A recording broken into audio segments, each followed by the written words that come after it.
आप देख रहे हैं जय भारत टीवी। अभी तक जितने भी जो विधायकों की मौत हुई किसी भी कारण से, तो ये परंपरा थी कि उनके परिवार के लोगों को टिकट देते थे। ये पहला अवसर है कि ये प्रयोग पहला गंगोत्री में हुआ और दूसरा ये केदारनाथ में है कि जो आशा नौटियाल हैं, जिन्होंने 2017 में बगावत करके चुनाव लड़ा था, आखिरकार जो कुलदीप रावत जिनका भी आप जिक्र कर रहे थे, वो क्या लेने बीजेपी में आए।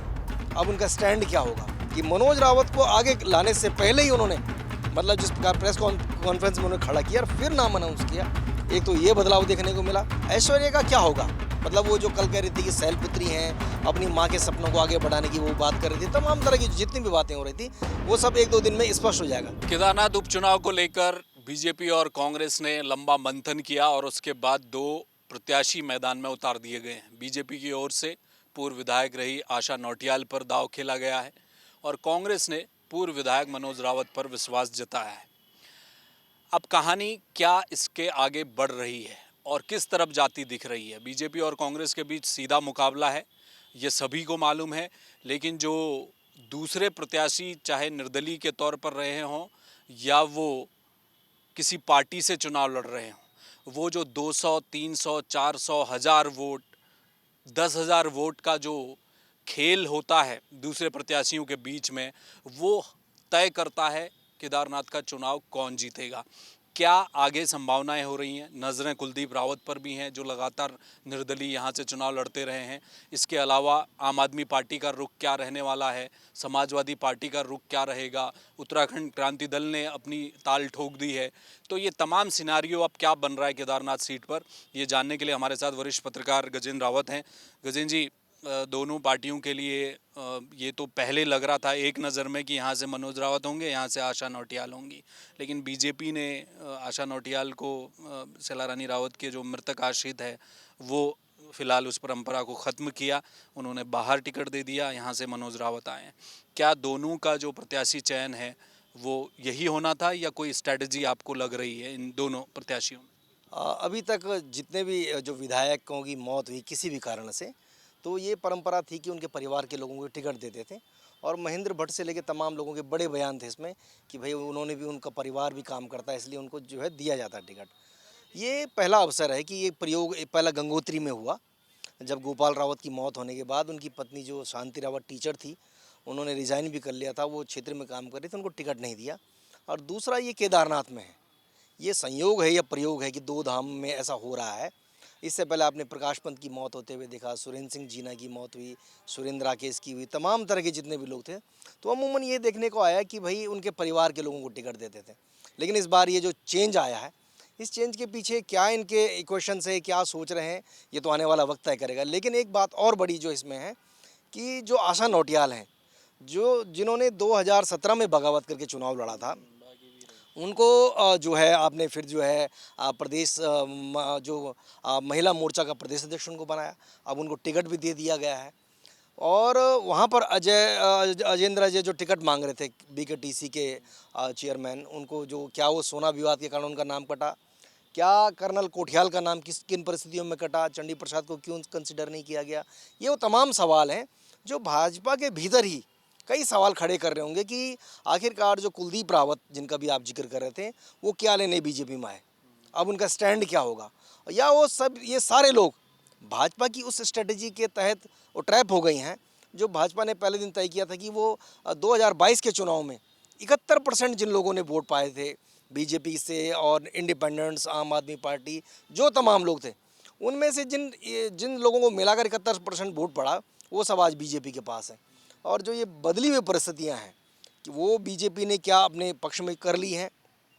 या जिस अंदाज में जो कुछ दिन पहले तक हम सब देख रहे थे कि कांग्रेस के लोग बयानबाजी कर रहे थे, करण माहरा का बयान आ रहा था, शैलजा का आ रहा था, गणेश गोदियाल का आ रहा, तमाम तरह का आ रहा था, लेकिन अचानक से कुछ ऐसा हुआ कांग्रेस के भीतर जो दिखाई दिया कि मनोज रावत का टिकट होने से पहले ही एक हो गए सब, उन लोगों ने बाकायदा प्रेस कॉन्फ्रेंस आयोजित की और सारे बड़े लीडर वहाँ खड़े, यशपाल आर्य, करण माहरा, गणेश गोदियाल, सभी लोग वहाँ खड़े, और उनमें से सिर्फ वहाँ पर मनोज रावत को प्रोजेक्ट कर दिया। मतलब उन्होंने उनसे प्रेस कॉन्फ्रेंस कराई और सारे लोग वहाँ मौन थे।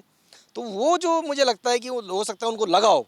कि भाई जिस प्रकार की स्ट्रेटजी बद्रीनाथ और मंगलौर में थी, अगर वो कंटिन्यू नहीं रही पाएगी तो हो सकता है कि आने वाले वक्त में करण महारा की राह कठिन हो जाए, जो उनके दूसरे तीसरे और जो तमाम लोग हैं जिनके भरोसे कांग्रेस शायद आगे बढ़ रही हो। तो ये जो बेसिक अंतर आया है कि मनोज रावत को आगे लाने से पहले ही उन्होंने मतलब जिस प्रकार प्रेस कॉन्फ्रेंस में उन्होंने खड़ा किया और फिर नाम अनाउंस किया, एक तो ये बदलाव देखने को मिला। दूसरा, भारतीय जनता पार्टी अभी भी मुझे लगता है कि जो कुलदीप रावत, ऐश्वर्या, जो तमाम ये सारे लोग जो भी 3-4 दिन पहले तक बयान दे रहे थे, बहुत सारी तरह की बातें कर रहे थे, बहुत सारी बातें मतलब सोशल मीडिया से लेके अखबारों में फ्लोट कर रही थी कि भाई कर्नल कोठियाल लंबे समय वहाँ काम कर रहे हैं, उनको मौका दिया जाएगा। वो आम आदमी पार्टी के सीएम फेस थे और जिस प्रकार से अजेंद्र अजय को बहुत तेज़ी से नाम चलाया जा रहा था कि टेम्पल कमेटी एक बहुत बड़ा नाम है, तमाम तरह की बातें हैं, वो सबको हटा के जो है इस पॉइंट पर आ गए कि आशा नौटियाल ही उनके कैंडिडेट हैं। अब ये बड़ा मुझे लगता है कुछ रोचक होगा इसमें। ये जो आपने दूसरे क्योंकि केदारनाथ के चुनाव का जब मैं देख रहा था, 2017 का चुनाव हो या पिछला चुनाव हो, निर्दलीय के तौर पर लड़ने आशा नौटियाल तब 17 में लड़ी थी तो करीब 11,000 वोट वो लेकर आ गई थी और वो तो माना जाता है कि शैला रानी रावत का खेल ही उन्होंने बिगाड़ दिया। महज 800 वोट से जीत गए थे मनोज रावत उस समय चुनाव, और उस वक्त भी दूसरे नंबर पर कुलदीप रावत रहे, और अभी पिछले चुनाव में भी कुलदीप रावत दूसरे नंबर पर रहे थे, वो 13,000 वोट लिए। एक 13,000 का एक ऐसा आंकड़ा है कुलदीप रावत के साथ जो पिछले 2 चुनाव में इंटैक्ट रहा है। अगर कुलदीप रावत चुनाव नहीं लड़ते, मान लिया जाए, तो उनका चुनाव न लड़ना बीजेपी के लिए ज़्यादा नुकसानदायक है कि अगर ऐश्वर्या भी चुनाव नहीं लड़ती, कुलदीप भी नहीं लड़ते, तो वो फायदेमंद होने वाला है बीजेपी के लिए। नामांकन के मुझे लगता है कि 1-2 दिन ही बचे होंगे, आज और कल लास्ट दिन है। कल तक ये पिक्चर बहुत स्पष्ट हो जाएगी कि ऐश्वर्या का स्टैंड क्या होने वाला है, कुलदीप का क्या होने वाला है, या वो लोग जो इन लोगों के पीछे थे जिनके लिए कुलदीप रावत कह रहे थे कि उनके कार्यकर्ता जो कहेंगे, क्या वो कार्यकर्ताओं के पास जाएंगे, नहीं जा रहे हैं, या वो सीधे जो है सीएम धामी के पास चले गए हैं, या महेंद्र भट्टाचार्य, अजय कुमार ने उनको जो है मैनेज कर लिया है, क्या ये सब बातें हैं। ऐश्वर्या का क्या होगा, मतलब वो जो कल कह रही थी कि शैलपुत्री हैं, अपनी माँ के सपनों को आगे बढ़ाने की वो बात कर रही थी, तमाम तरह की जितनी भी बातें हो रही थी वो सब 1-2 दिन में स्पष्ट हो जाएगा। लेकिन जिस अंदाज में ये जो मतलब फील्डिंग सजाकर जो है इनकी घेराबंदी की गई है वो बहुत महत्वपूर्ण है। और अभी तक भी आप सोचिए कि जिस प्रकार से ऐश्वर्या रावत जो है नामांकन पत्र ले आई थी, वो मतलब कुछ समय पहले तक ये लग रहा था कि सब कुछ जो है उन्हीं के अनुकूल चल रहा है। भगत सिंह कोश्यारी उनके एक कार्यक्रम में चले गए, वो लगातार बता रही थी कि उन्होंने उस केदारनाथ क्षेत्र में जो है सबसे ज़्यादा सदस्यता करी है। अब वो हो सकता है कि वो भी इस बात को कह रही हैं कि भाई जिस प्रकार से जो है गंगोत्री में गोपाल रावत के परिवार के साथ जो है जो मतलब जस्टिस नहीं हुआ,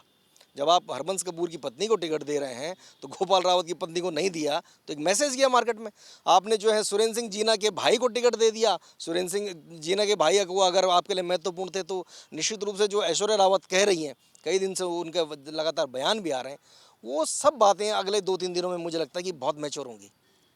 ये जो एक सवाल और है केदारनाथ सीट का, हमने देखा बद्रीनाथ में जो कुछ हुआ है, बीजेपी ये मान के चल रही है कि हमने वहाँ एक बड़ी गलती कर दी, लोगों के मन में रोष था, एक विधायक ने जिसको चुना गया उसने बीच में मझधार में गाड़ी छोड़ दी और दूसरे दल पर चले गए, और ये भी कहा जाता है कि बीजेपी का एक धड़ा था जो राजेंद्र भंडारी को नहीं समझ पा रहा था और उसका साथ उसने भीतर खाने नहीं दिया। केदारनाथ में क्या ऐसा होगा? जब भी हमने देखा है बीजेपी कांग्रेस के बीच मुकाबला हो और निर्दलीय और दूसरे दलों के लोग कम से कम हों, ऐसे चुनाव में बीजेपी फंस जाती है। क्या केदारनाथ में ज़्यादा लोगों का चुनाव लड़ना बीजेपी के लिए फ़ायदेमंद होगा, या अगर जितने कैंडिडेट कम होंगे ये आइसोलेट होता जाएगा बीजेपी कांग्रेस में, तब कांग्रेस का कोई चांस आपको दिख रहा है? अगर आप इसको इस अंदाज में समझ रहे हैं कि राजू भंडारी वाले प्रकरण से भाजपा ने सबक लिया है और वो कांग्रेस से आने वाले लोगों या दूसरे दलों से आने वाले लोगों को अब कंसिडर नहीं करेगी, बल्कि अपने कार्यकर्ताओं को और अपने कैडर पे फोकस करेगी, तो ये बहुत बड़ा मैसेज होगा। ये मैसेज आपको जो है गंगोत्री में विजयपाल सजवाण के रूप में दिखाई देगा, ये टिहरी में दिनेश धने के रूप में दिखाई देगा, ये धर्मपुर में दिनेश अग्रवाल के रूप में दिखाई देगा, और जितने बड़े शॉर्ट के लेके मतलब 12-13 तो ऐसे लोग हैं जो 2022 में कांग्रेस के सिंबल पर चुनाव लड़े और वो अच्छे दिनों के आस में यहाँ आ गए हैं। उनको लगा हरक सिंह रावत की बहू आ रखी है, उनको भी लगता है कि भाजपा में अच्छे दिन है। एक तो ये बड़ा मैसेज है। अगर भारतीय जनता पार्टी ने ये तय कर लिया है कि भाई वो राजू भंडारी वाला फार्मूला नहीं अपनाएगी और अब सिर्फ अपने कैडर के लोगों को फोकस करेगी, तो भी वो फंसेगी। इतना आसान नहीं होगा आने वाले समय में। निश्चित रूप से ये जो 18,000 20,000 लोगों को जो जोड़ने की इन्होंने बात करी थी, अगर ये लोग अब कहाँ टिक पाएंगे फिर? आपके सामने तो ये चुनौती कल ही खड़े होने वाली है। और जहाँ तक आपने कहा कि कितना इनका प्रभाव पड़ेगा, वो जो पिछले उसमें जो वोट पड़े थे, अब क्या चेंज उसमें आएगा, तो निश्चित रूप से ये जो समीकरणों की सीट रही है, पिछले अगर 2-3 चुनाव अगर आप उठाकर देख लें तो हार जीत का मार्जिन वहाँ इसी प्रकार से रहता है। बहुत बड़ी कोई लैंडस्लाइड विक्ट्री वहाँ होती नहीं है। ये इस बात पर निर्भर करेगा कि उस केदारनाथ की जो जनता है, क्या वो जनता अब उन 5 कैबिनेट मिनिस्टरों की प्रभाव में आ जाएगी? उन लोगों ने जो वहाँ इस बीच में काम किए हैं, क्या उनका कोई असर होगा? पुष्कर सिंह धामी ने जो करीबन 30-40 घोषणाएं वहाँ करी हैं, बाकायदा उसके लिए बजट भी एलोकेट किया है, क्या उस बात का इम्पैक्ट रहेगा? या फिर वही बात निकल कर आएगी कि जो बात बद्रीनाथ और मंगलौर में कही थी, वहाँ भी भारतीय जनता पार्टी ने कहा था कि भाई आपके पास ये सरकार है, हमारी प्रचंड बहुमत की सरकार है, मिनिस्टरशिप के जो हैं पद खाली पड़े हुए हैं, तो सीधा सीधा संदेश है जो व्यक्ति जीत कर जाएगा उसको मंत्री बनाया जाएगा। लेकिन चूंकि बद्रीनाथ और मंगलौर में वो फार्मूला फेल हो चुका है, तो ये अब महत्वपूर्ण बात होगी कि क्या जो केदारनाथ के जो लोग हैं, वो लोग जो कभी कुछ दिन पहले तक इस बात से बहुत ज़्यादा उत्साहित थे कि उनको लगता था कि भाई अब धामी जी वहाँ गए, वो खुद कह रहे हैं मैं तुम्हारे क्षेत्र का विधायक हूँ, मैं संभालूंगा, मैं सब कुछ करूँगा, क्या वो उस बात पर भरोसा कर पाएंगे? भारतीय जनता पार्टी के लोग ऐश्वर्या रावत को कैसे मनाएंगे, कुलदीप रावत से कैसे पार पाएंगे? वो जिन सुमन तिवारी से लेकर एक वो जो नौटियाल तमाम जो लोगों को लेकर आए, उन देवेश नौटियाल, क्या वो उन लोगों को इस बात के लिए तैयार कर पाएंगे कि वो भाजपा के लिए काम करें? और असल सवाल यही होगा कि अगर आज ये सारे लोग जो कल तक जो हैं टिकट के दावेदार थे, अगर ये सब आशा नौटियाल के लिए काम करते हैं, तो आने वाले समय में 2027 में तो उनको भी लगेगा कि अब तो आशा नौटियाल के पास काफ़ी लंबा टाइम काम करने के लिए, वो पहले ही वहाँ विधायक रह चुकी हैं। ये मेन बात होगी कि भारतीय जनता पार्टी इस क्षण में जब उन्होंने आशा नौटियाल को डिक्लेयर कर दिया है, उनका नॉमिनेशन हो गया है, उसके बावजूद जो स्थितियाँ रहेंगी कि क्या इन लोगों को अगर आप मैनेज कर पाए, तब तो हो सकता है कि जो पहले दिन से उनकी स्ट्रेटेजी की 71% को उन्हें फोकस किया रहना है, तब तो बात बन सकती है। लेकिन अगर कहीं भी थोड़ी भी जो मतलब जिस तेज़ी के साथ कांग्रेस ने अपनी स्ट्रेटेजी बदली है, और बहुत तेज़ी के साथ में बता रहे कि कल शाम ही जो है करण मारा वहाँ पहुँच गए, उनके सारे बड़े नेता वहाँ पहुँच गए, जो लोग परसों तक जो है सोशल मीडिया में गालियाँ दे रहे थे, एक दूसरे को गरिया रहे, सब कुछ बात की जा रही थी, अचानक से ऐसा लग रहा है कि वो सब लोग जो है व्यवस्थित हो गए। तो हो सकता है कि कांग्रेस के लोगों को लगा कि अगर इस बार हमने जो खो दिया, तो ऐसा ना हो कि 2027 का जो है चुनाव उनके लिए बहुत दूर चला जाए। बहुत शुक्रिया। Thank you. तो ये थे गजेंद्र रावत। देखिए, केदारनाथ में ये बात सच है कि कुलदीप रावत दूसरे नंबर के कैंडिडेट हैं। अगर वो चुनाव नहीं लड़ते, अगर वो नामांकन नहीं कराते, तो क्या बीजेपी के लिए उनके जो समर्थक हैं, जिनके लिए कुलदीप रावत ये कहते हैं कि उनके समर्थक ही सब कुछ तय करते आए हैं पिछले 2 चुनावों में, और इस बार भी वही तय करेंगे, अगर कुलदीप रावत बीजेपी में रहे, चुनाव नहीं लड़े, तो क्या उनके समर्थक घर से निकल पाएंगे? क्या वो उस तरह से आशा नौटियाल के लिए काम कर पाएंगे? ऐश्वर्या रावत, जो कि मरहूम शैला रानी रावत की सुपुत्री हैं, वो जो संवेदनाएं हैं एक मृतक आश्रित परिवार के लिए, क्या वो संवेदनाएं वोट के जरिए बीजेपी के ही पक्ष में आएंगी, या फिर इन लोगों के जो समर्थक हैं, अगर वो